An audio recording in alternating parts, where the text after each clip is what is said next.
Class went well today, and definitely bumped myself up from a 2 out of 5 to a solid 3 out of 5. And, it was great.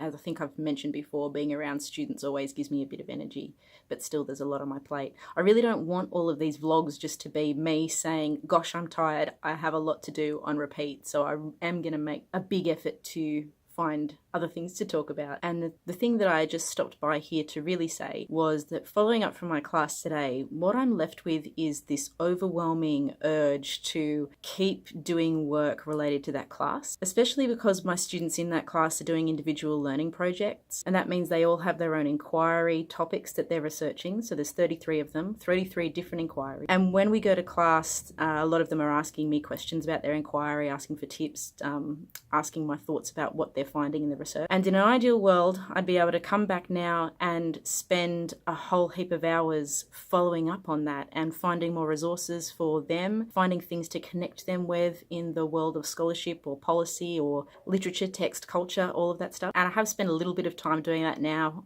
emailing students with some follow-ups, some resources that I found for them. But now it's time to put it away and pack away and move on to planning for the next class tomorrow. I'll see you there.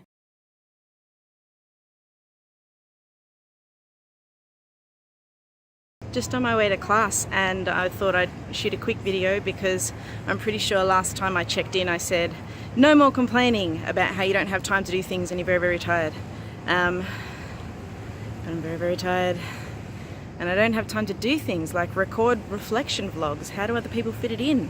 I definitely can fit it in the first few weeks of semester or term, and then again at the end when I finish, but now that the rubber's really hit the road, there's not a lot of spare time. Anyway, my reflection today is that I think it's really important for teachers to have extra personal projects that exist outside of their job, and whether that's a sporting activity or a club, or if you're a teacher who writes, teacher who reads, those things going on. I've been someone who's always had a personal project, whether it was finishing off a research degree or working on some other piece of writing or some other piece of volunteer work for professional associations. So I'm used to having this in the background all the time. I don't know how I would live or work without a personal project feeding me and giving me energy. But the downside of those personal projects, as much as they give, they also take away. So totally exhausted. Woke up this morning getting into class feeling like not just a 1 out of 5 but a 1 out of 10, like really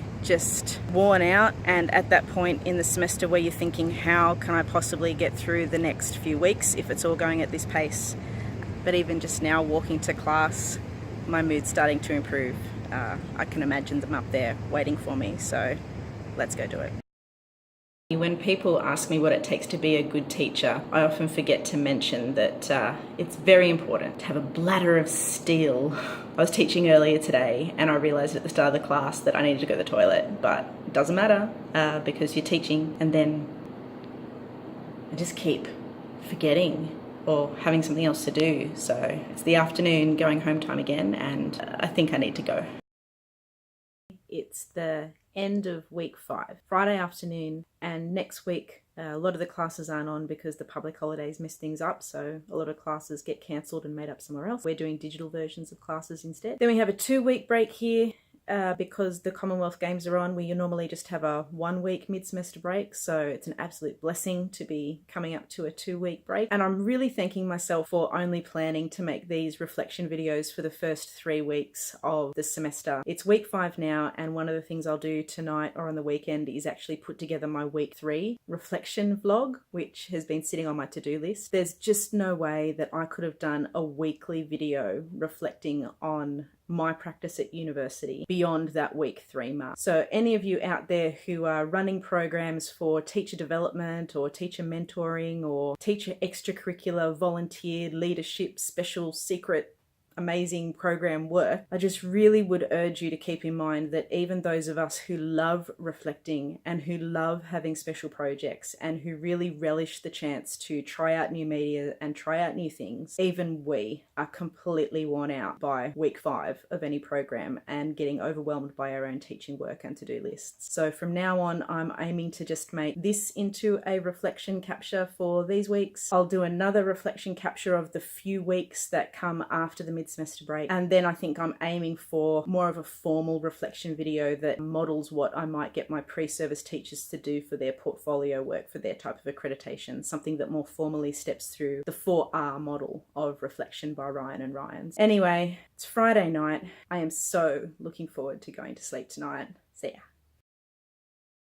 Well, I just thought I would go with a gratuitous bookshelf shot for this last piece of video reflection, basically because it is just before bed and I don't really feel like being in the vlog right now. But that's okay. This is really just to finish off this set of few weeks reflecting, and a big question I have to other people who are out there doing teacher YouTube videos is just how on earth you fit making these videos in around your regular work. I was able to vlog fairly consistently for the first few weeks of semester, and I imagine that that's like the first few weeks of term for a teacher. But then once all of the work piled on, it's just not something that I could do every single week. Anyway, I'm sure it's like any good hobby, habit, occupation, you know, like when people say, how do you find time to read? You say, well, I don't find time, I make the time, you know, and if it's something that's important to you, then you do make the time. Still, I just got to say, I tip my hat to those of you who are out there teaching by day and making videos by night. It's pretty epic, and thanks for contributing to the community and keeping us all going.